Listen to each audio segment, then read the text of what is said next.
নমস্কার বন্ধুরা, খাওয়া হবে জমজমাট চ্যানেলে সবাইকে জানাই সুস্বাগতম। Welcome back to my channel খাওয়া হবে জমজমাট। তোমরা সবাই মনে হচ্ছে ভালোই আছো। আজকে আমি একটা রেসিপি নিয়ে হাজির হয়েছি, সেটা হচ্ছে ডিমের আমলেটের কারি। তোমাদের বাড়িতে এটা কম বেশি তোমরা করেইছো, তবে আমি কিভাবে করি সেটাই তোমাদের সাথে আমি শেয়ার করব। চলো দেখে নেওয়া যাক। এটা একটা খুব সুস্বাদু আর খুব কম সময় কম উপকরণ দিয়ে এটা করা যায়, আর লোভনীয় একটা রেসিপি। চলো শুরু করি। আর ভিডিওটি স্কিপ না করে সম্পূর্ণ দেখার জন্য অনুরোধ করছি। ভিডিওটি ভালো লাগলে সাবস্ক্রাইব করো আর পাশে থাকা বেল আইকনটিতে অবশ্যই ক্লিক করো। চলো শুরু করছি এখন। এই রেসিপিটি বানানোর জন্য আমি এখানে 3টে ডিম নিয়েছি। 3টে ডিমকে আমি একটা একটা করে ভেঙে সেটার আমি অমলেট বানিয়ে নেব। আমি এর মধ্যে সামান্য একটু নুন দিয়েছি। নুন দিয়ে ডিমটাকে ভালো করে ফেটিয়ে নিচ্ছি।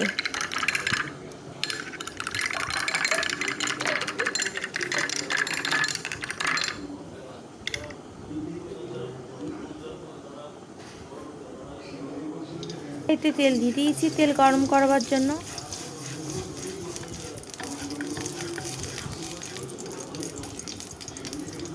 তেল গরম হওয়ার পর আমি এর মধ্যে ফেটিয়ে রাখা ডিমটা দিয়ে দিলাম।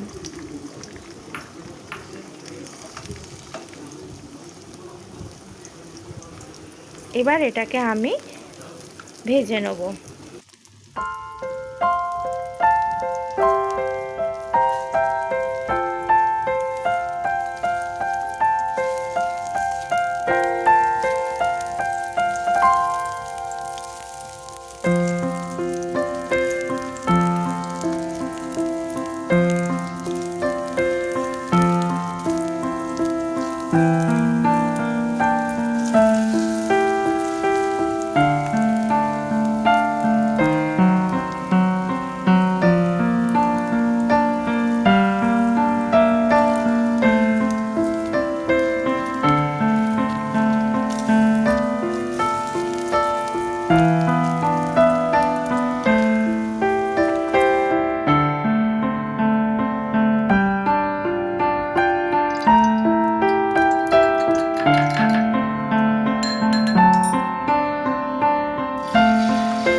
এইভাবে আমি সবকটা ডিমই মামলেট বানিয়ে নিয়েছি।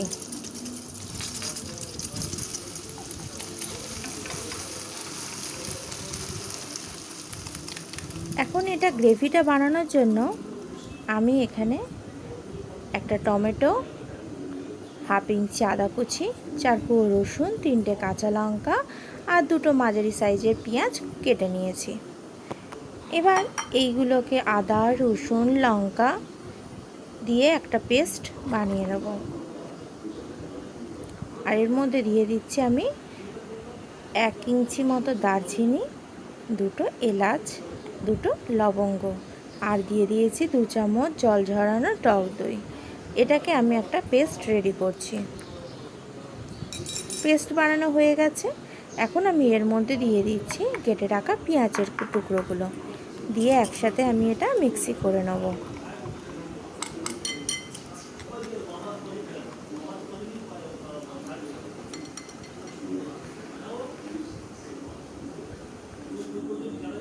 মিক্সি করা হয়ে গেছে। কড়াইতে আবার আমি তেল দিয়ে গ্যাসে বসিয়ে দিয়েছি। তার মধ্যে মিক্সি করে নেওয়া পেস্টটা দিয়ে দিলাম। এবার এটাকে আমি কষিয়ে নেব।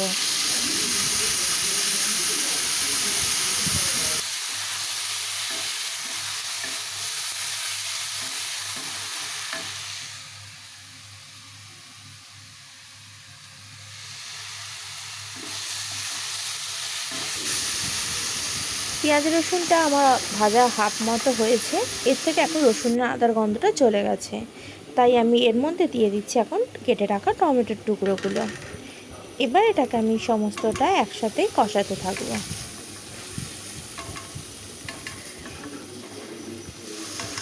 এটা ভালো মতন আমি কষিয়ে নেব।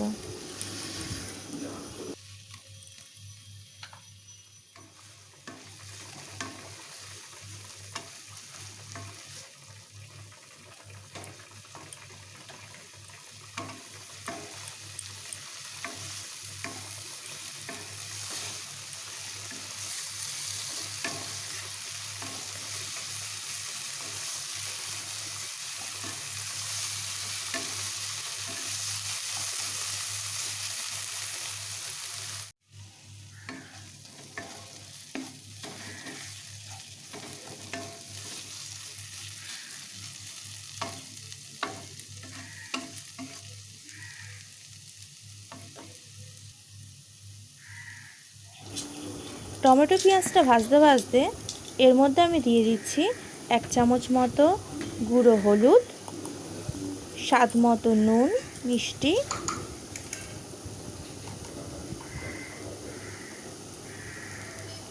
আর 1 চামচ মতো ভাজা মশলা গুঁড়ো, যেটা আমার চ্যানেলের আগেই আপলোড করা আছে, আপনাদের মনে হলে আপনি দেখে নিতে পারেন। আর দিয়ে নিচ্ছি বাটি ধোয়া জলটা। সমস্ত মশলাটা আমি একসাথে কষাতে থাকবো। ততক্ষণই কষাবো যতক্ষণ না মশলা থেকে তেল বেরিয়ে আসছে। রেসিপিটি দেখতে দেখতে আমার চ্যানেলটি সাবস্ক্রাইব করে নিও, আর পাশে থাকা বেল আইকনটিতে অবশ্যই ক্লিক করো, যাতে সমস্ত নোটিফিকেশান তোমরা পেয়ে যাও। আর সাবস্ক্রাইব করো, লাইক করো আর কমেন্টস করো। আমি এখন ভেজে রাখা আলুগুলো মশলা কষানোর মধ্যে দিয়ে দিচ্ছি, দিয়ে আলুর সাথে মশলাটা একসাথে কষাতে থাকবো। আর কষানোর সময় আমি অল্প অল্প জল দিয়ে কষাবো, যাতে কোনো রকমভাবে মশলাটা পুড়ে না যায়।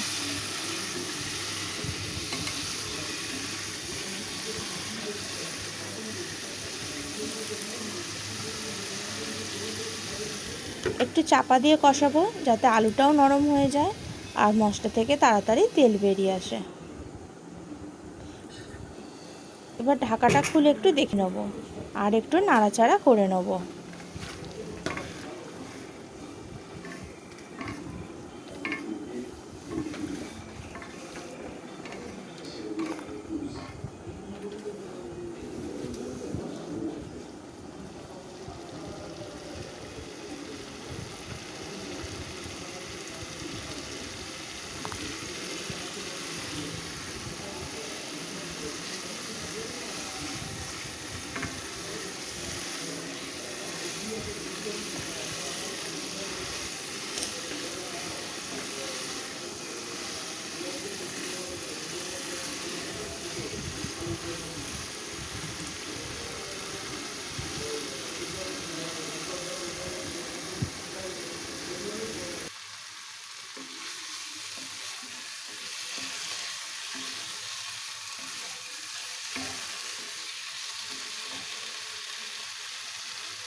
মশলাটা এখন প্রায় কষানো হয়ে গেছে।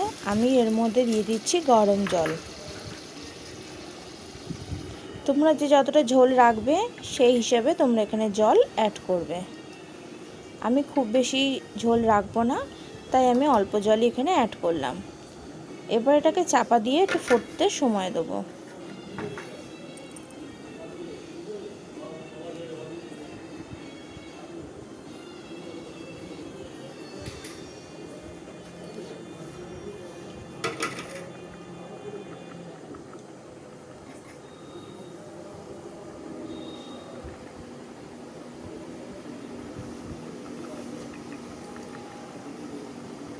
এবার এটা ফুটছে, আমি এর মধ্যে ডিম ভেজে রাখা টুকরোগুলো সব দিয়ে দেবো।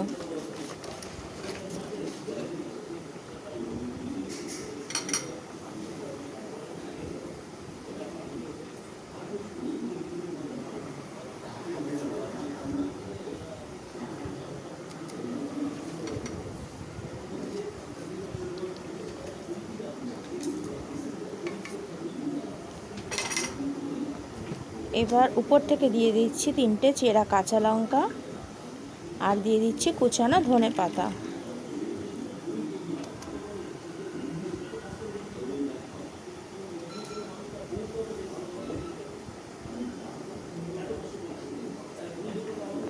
এবার এটা চাপা দিয়ে দেবো, দিয়ে এবার ফুটতে সময় দেবো। ঢাকাটা তুলে এবার একটু নাড়াচাড়া করে নেব। এখন এটা আমার রেডি হয়ে গেছে। এবার এটা একটা সার্ভিং বলে নামিয়ে নেব।